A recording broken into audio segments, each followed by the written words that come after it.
All right, good All right. stuff. So we're just rolling live here, keeping it raw. So today I'm joined by Ryan. Ryan, I came across you, I think on Twitter. I think I've been following you for a while. I'm not sure. Maybe you were like on indie hackers, or you're kind of in Could like be. what I would call SaaS Twitter. Mhm. Been following your journey for a while. But for those who haven't heard about you, like what's your current situation, like a bit of background, and then we'll just like dive straight Mm, into it. absolutely. So I was a salesman for tech companies. I spent a few years and nights and weekends teaching myself to code. August 2020, quit my job, moved back to my family's farm, traded labor for rent, started building software that I wish I had when I was a salesperson. Built Magic SalesBot at the end of 2020, which was like the first GPT cold email copywriter. That got some funding, that got some customers. What that has eventually rolled into, end of 2022, is this thing that's now sales.co. So we are an agency for lead generation, but it's a tech enabled service. My partner and I were developers. We build all our own software and we use it to get leads for businesses in a different way than they're used to. Nice, yeah, yeah. Funnily enough, I actually remember in my memory there are tweets of yours of like a ranch, a farm, or something. Yeah. So that must be that. Okay, and if you're comfortable, like where are you at in terms of growth? Like, it doesn't have to be numbers. Like, are you like early stage? Are things going well? Like, how are things Yeah. looking? So we are 6 or 7 people. We just hired somebody this week extra. We are at roughly 75K MRR. And I say roughly because, like in December, like we did like a 90K month or 95K month, but we've been like kind of at that level for 6 months or so. And like there are some definite things to figure out at this level. We grew really quickly and we tried a bunch of different business models. And now we're just trying to figure out like how do you get people the maximum amount of value so that you can start charging more, bring in people on great stories. And that's a lot of work. Mm-mm. Yeah. So in my mind, like how I viewed your journey was, yeah, I remember you building a SaaS product, and then I saw some kind of pivot to the agency, but really it seems like you just kind of merged the two. Yeah. Why did that happen? Why did you sort of switch to this way of delivery? So when you sell a SaaS, you sell it for $50 a month, a lot of times as an indie hacker. And most services really aren't priced below like $1,000 a month. So there's a desire to get towards higher ticket stuff, right? So I was doing sales for my products, but I'm making $50 a month every time. These people, they're saying every time, I get great data. This is great, but like I'm just not getting leads. And so you could really see in there a desire to get the end goal. And I say to myself, okay, well, why don't we just sell the maid service will clean your house instead of saying, let's sell you a mop and a bucket. Um, all we're having done is somebody to use the tools that we've already built, really, with some Mm. strategy, and that gives somebody what they want, and now they're willing to pay 20x what they would have paid for a software. Because at the end of the day, all they want is the result, right? Mm. Yeah, that's interesting. I think we're going to see a lot more of that. I mean, it's already happening. Like Nick Abraham over at Yep. Leadbird, similar model. I know my mate Ryan from Pitch Lane. He's Yeah, friend of mine too. yeah, yeah. They're like doing something similar as well. So I think we're going to see the more people adopting that because, like you said, software agency, people might care to a degree, but really they just want the end destination and how that's delivered. They don't care too much. Yeah. So yeah, completely get that. I agree. And Ryan like he built a great SaaS video prospecting, right? And so I met Mm, him when he was out here in Bali, met him in Bangkok once, um, mm, just the indie hacker hubs, and mm, we just talked about like, look, it can be so simple. Like, what if you potentially did this um, mm, just for a company? And I think that they were mm, already doing something like that, but like glad to see they have success because I think that more indie hackers would succeed if instead of building an amazing front end, They would just Mm, say, all right, I've got the back end that delivers the thing. I'll reach out, I'll get you the result, and I'll just use the software I built. Start mm, there, earn some cash, and then find a way to automate yourself out of existence. But you see too many indie hackers just stuck, not able to get something off the ground because that user isn't getting the end desired result, and mm, and that the builder thinks that it has to be SaaS. yeah, yeah, yeah. Just the product is is the entry point, right? They still need to get whatever Yeah. desired outcome they have. This is why enterprise SaaS companies, they have entire teams like customer success teams who are responsible for people actually using the product. They get them to Mhm. adopt it and keep them accountable. Mhm. Um, are you, because I believe you have like a co-founder, are you like the technical co-founder, or are you more on like the marketing I'm sales side? more sales, support, success strategy, and my partner Jacob Greenfeld is handling a lot of our infrastructure, our data. We're also in two different time zones. He's Europe, I'm Asia, and so I Ah, can handle a lot of our Asia team. He can handle a lot of the Europe team. nice, nice. Yeah, I was actually thinking, I'm traveling around Europe at the moment. I'm in Mhm. Montenegro right now, and I think Ryan's in Bali, and I'm so tempted Yeah. to try out Bali, but the time zone is something I'm scared about. Okay, sorry, go on. No, no, no. I mean, come out, see if you can make it happen. If you do calls like twice a week and you want to do them at like early morning or late night, I think the Mm, lifestyle is worth it. yeah, But at the same time, yeah. don't come here. We don't need any more people. Yeah, I know, I know. I'm sure there's enough tourists there already, so I've heard. Um, how does this change like your long term goals? Like, for example, goals differ, right? But typically, the SaaS path is build a software product, build some kind of enterprise value, some predictability, and either raise investment or have like some kind of liquidity event.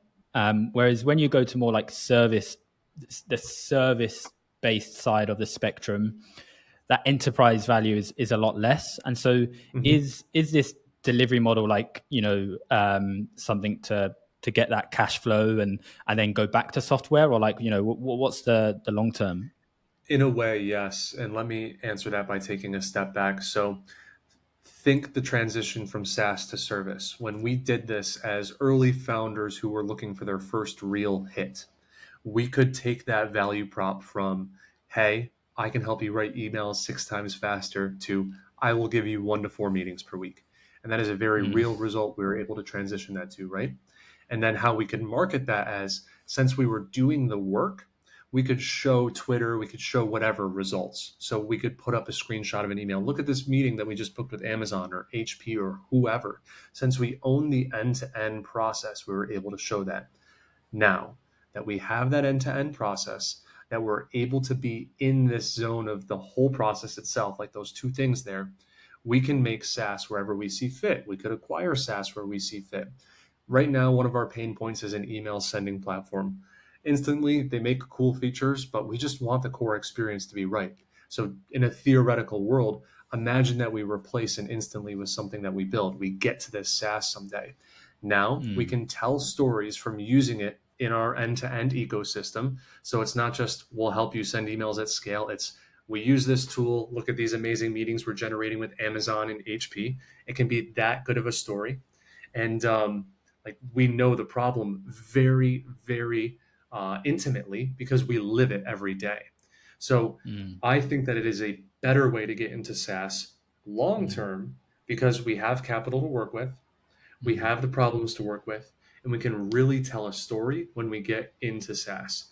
The idea being like B2B sales, very interesting space, very needed, very full of charlatanism, old school thinking, weird new school thinking, a lot of focus on volume and not quality, not humans. And we think that there's a way to carve out being like this B2B sales Disney almost, where like you ever see that Walt Disney map where he's got like Disney movies, Disney park? mm, You ever mm. see this?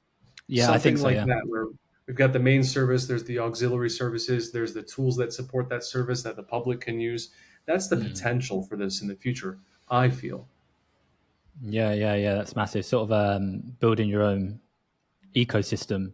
It's funny, yeah, Yeah. because I think in instantly situation, the reason why they built the product was because they were running an agency and they needed something better. Yes. They needed a better sending platform. So it's kind of funny how it's like evolving. Hmm. Um, and what's so you mentioned there about like sales from an outside perspective, it looks like your model is very like low touch. Like I think it's changed now, but I remember your old website. It was just like very, very simple. I think it was Hmm. like I don't think you could even scroll or something. And it seemed like you fill out a form and then like somebody got in touch with you.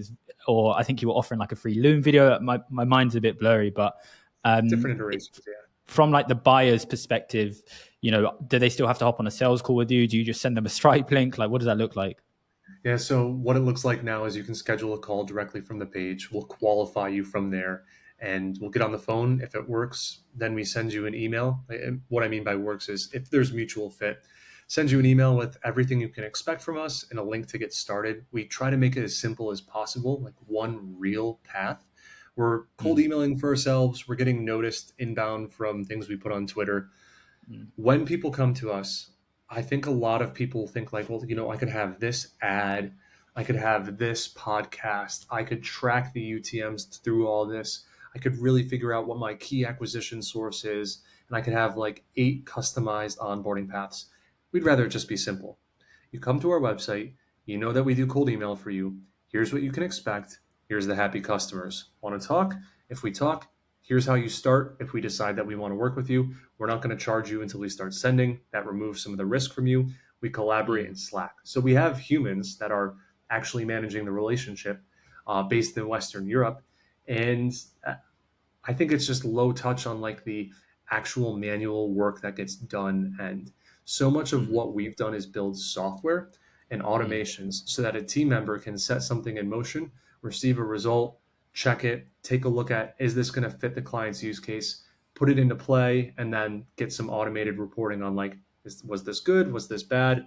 mm. Um, that's where the automation is. Cool.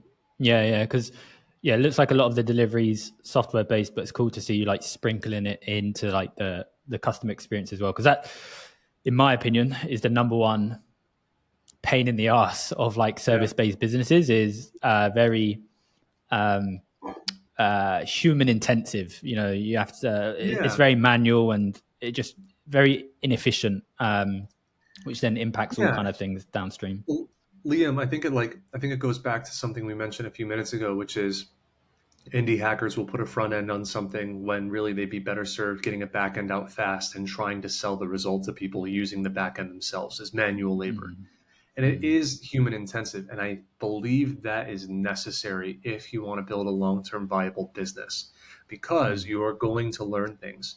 But what it kind of looks like is yourself and then a human Zapier and then some automation. You do it yourself and then maybe you have an executive assistant do it like a human Zapier, plug data A into data B. You do that mm, enough, you figure out what needs to be coded, and then you can automate it away. But too many people skip to the automation step mm. without trying to figure out what the actual use case is, which only happens when you've sold it a certain amount of times. Yeah. Absolutely understand. Yeah, like understand the problem you're solving first, and then like try to automate it or scale it. Experience that many times.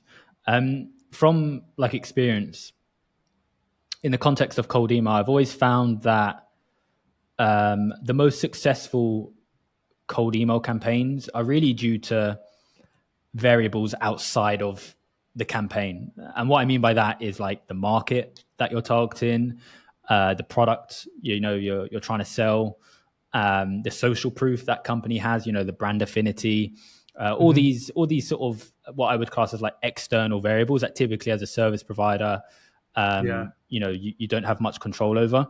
In in your situation where it seems quite productized, how do you cater to all those external variables? Do you kind of have a very strict ICP, or do you also help out with those other areas?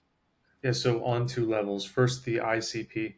It is a case of the rich get richer. So if you have a product that has some social proof, if that product can be correlated to a revenue increase or a cost decrease, you're our type of person.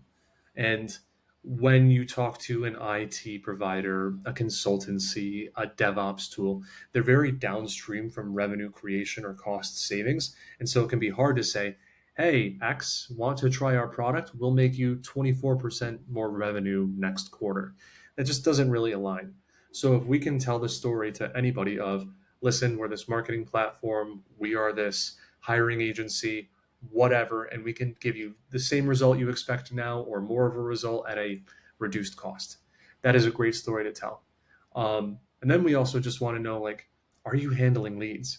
Because if we pass you Amazon level leads and you've never been on a sales call before, or you don't know how to follow up, or you don't know how to like consultatively sell and get a buy-in from somebody, it's going to be worthless to you. So that's Mm. the two things we really look for in the ICP. But then on the other side, there's like the three kind of campaigns that we run. So if we have one of these companies with a great story to tell, we're either going after a big mature market, like they understand this very well, what we would call a total addressable market approach. How many people are in this market? How quickly can we email all these people? Can we set them up on some sort of cadence and then really invest in like iterating over time on copy to get in front of them? The other two sides of this are really around like growth stage companies where we're either doing something slightly custom or we're just experimenting with a new campaign every 2 weeks to figure out like how are we going to tell your story? Because you might have like one story. We helped this cool brand increase revenue like this, but you think it's applicable in fields one, fields two, and fields three, like telecom, CPG, and mobile apps. And so we'll try something in each of those, trying to figure out what's the story to tell. And the end result of that is you, as this earlier stage founder, now understand, okay, people in the telco space respond to my offer when I say this, and it's this role. I can now use that in LinkedIn advertising, spin up a landing page on that. Great. Let's try to figure out CPG now. And I think that's Mm. useful. Sales should inform product, sales should inform marketing. So a bit of a ramble, but I felt like there was a No, lot no. there. No. Useful. Yeah, I think this is the sort of the key to unlock building a company like this is you really need to like break everything down into its individual components. Like you need to know who your ICP is, what problems they have, what type of campaigns are you going to have to create for them. Because to create systems for those campaigns, you need to have some Mm-hmm. repeatability, right? You can't everything can't be like. I'm sure there's like a human element where Yeah. you tailor the approach, but for your own scalability, you really want to break everything down into systems that can be replicated by like team members. So no, it makes sense to me, and it's what I've seen like just through speaking like with Nick Abraham, like what he does, where there's just a system behind everything. Um, Mm, Obviously, I imagine you have like custom software, yeah. behind the scenes. But what's like your go-to tech stack in terms of like how are you getting your leads, how are you sending your emails, how are you personalizing those emails? Like, be interested to hear that. Yeah. So sending instantly, though that may change soon. um, if we can ever build something of our own. When it comes to finding leads, it truly depends on the use case.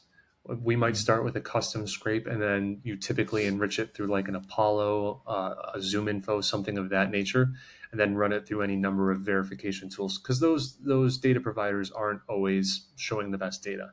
That part is super boring, except for the interesting scrapes. Um, when it comes to personalizations, so um, I mean, heck, you combine me and my partner, and we've been doing GPT personalizations in cold email for um, years. And I'm just checking if you can hear me. I think the Mm. connection lapsed for a second. But yeah, Yeah, years all on the good, all good. personalization stuff. And um, I think what didn't work in personalizations before was that you were asking GPT to write an email, and it'll always write an email like GPT wants to write an email. When you own the end to end process like we do, we can feed back into a custom model what has generated positive responses. And now you can start to write emails like a successful campaign instead of just what GPT wants. So that was like a cool thing to figure out. Um, Beyond that, we do a lot of custom stuff. So custom software for the personalizations. custom things for like when a lead responds to something, getting that data into our client's hand faster, custom software for reporting, custom software for automating tasks for the team. And a lot of this is just, again, like back end scripts fed into Airtable, which is what we're using for task management. Yeah, interesting. Yeah, similar setup to what I've heard other people in your situation use. Are you using like intent based signals like website visitors, job posts, that sort of stuff? Yes, those are some things that we scrape, but with the pure intent based signals like a Bombora provides, where it says it'll show you who has been Googling, let's call it retail solutions or point of sale solutions, that data is just horseshit. And sorry if you're not allowed to swear on this podcast, but it's That's just pure fine. BS. Um, Yeah. I've worked with it for years, like since I was in corporate sales, and it's never told the truth. People are always like, I don't know where you got this data. I Mm, remember, so like Bombora is like 30K a year. And I remember I didn't want to deal with that back when I did this. And I mm, scraped all the Bombora data off of Crunchbase. And I emailed mm, all these people, tens of thousands of companies. And I didn't get like one positive response from any of that. It was just, the data was just such BS, um, mm, especially since COVID, because they can't align IP with user search. They used to say, we know that Amazon is headquartered in this building. Any searches that emanate from that IP, we can associate to them. Then people started working from home, and now how are they going to do that? So it just kind of failed. mm. Interesting. Yeah. Yeah. It's not intent data isn't the Hail Mary, but I think there's like I've noticed a lot of innovation happening in that space. There's just so many products being built that offer the intent signals, and so I'm interested to see how what becomes like accessible to the average company over time. On that note, like with everything that's been happening over the last year, 2 years, tools like Instantly coming out, Smart Lead, Clay.com, what you're doing here, combining software and the service for like what I'd call like the modern lead generation agency. Like, where do you see the future of cold outbound, particularly in the context of like, your your like average company that have teams of SDRs, not like your agency, but maybe like larger software companies and stuff like that who have been really using the old model Yeah. for so long. So maybe this is a slightly different take, but I think that if these teams of SDRs are going to be successful, the most successful ones are going to become more human, not more automated. And I say this because everyone has access to GPT now, everyone has access to easy sending tools, and people are going to catch on at some point that this is not the vibe. Like it can be quite it can be very fad centered. Oh, this is a great sending platform. This is a great headline formula. People are going to grow tired of that quickly. Something that people have not grown tired of since the inception of sales, however many Mm, thousands of years ago, is that humans buy from humans. And so, take for example, everybody that we pitch from our cold emails, everybody that like responds positively, everybody that we reach out to gets a personalized Loom with our face on their website and LinkedIn profile saying what specifically we would do for them. And that creates such trust, such faster sales cycles, and such good results that I tell people about it. And when people see it, they go, "Oh, this is great. I'm going to write a script for this. I'm going to record one video and send it to 1,000 people." And then they fail because they left out that intangible human element. So I think the best teams are going to become more human. interesting. I agree with that sentiment. Like a question on that tactic. So just so I understand, so anyone who replies positively to your campaigns, sales.co, you or your team members follow up manually with a Loom video. Wow, wow, wow, Yes. wow. Interesting. How many of So those like were like, today, sorry. today I did five. Wow. Um, Okay. Well, that's maybe that's the secret sauce to scaling. Honestly, I mean, people say, well, I want to scale. Well, we've been doing Looms for 14 months and it's something that doesn't scale, but it got us to like 75K, 90K months. So who gives a shit? Yeah, yeah, yeah. Of course, of course. No, I like that. I do agree with the sentiment that there's always like I don't see all of these tools and tech. I don't see it like replacing SDRs. I see SDRs just becoming more enabled. And I think there's always going to have to be the those manual touch points, especially if you're selling into enterprise, right? Where it's you're following like an ABM playbook. I Hmm. think like a big percentage of what SDRs do today can be automated, like research and leads or this kind of stuff. Hmm. But I think there's still always going to have to be that human element. I think a big, I think the next cohort of tools we're going to see. Currently, everyone's focused on getting the reply. They're focused on Hmm. personalizing emails. They're focused on sending more emails. They're focused on more volume, which all gets more replies. I think a big unlock here is how can you turn more of those replies into opportunities? Because that's really where the money is, right? The further down the funnel from Hmm. reply to positive reply to opportunity, that those are worth a lot more than just one reply. And so I think that's where we're going to see the next batch of innovation. Who knows? That's my Yeah. prediction because it seems like everyone's just focused on the replies at the moment. Yeah. Hey, if an indie hacker is listening to this and they want to know how to get more replies and more opportunities, I would say try to build something that gives somebody free money. And you might hear that and go, but if you can reach out and say something like, I saw you do this, we can plug Mm, this in 10 seconds and I'll give you, 25% extra revenue next month. There are mm, people that do this. We do cold email for them and they get like 45% reply rates and it just goes gangbusters. And so mm, I think it does start at the product too. Like, what is the thing that you provide?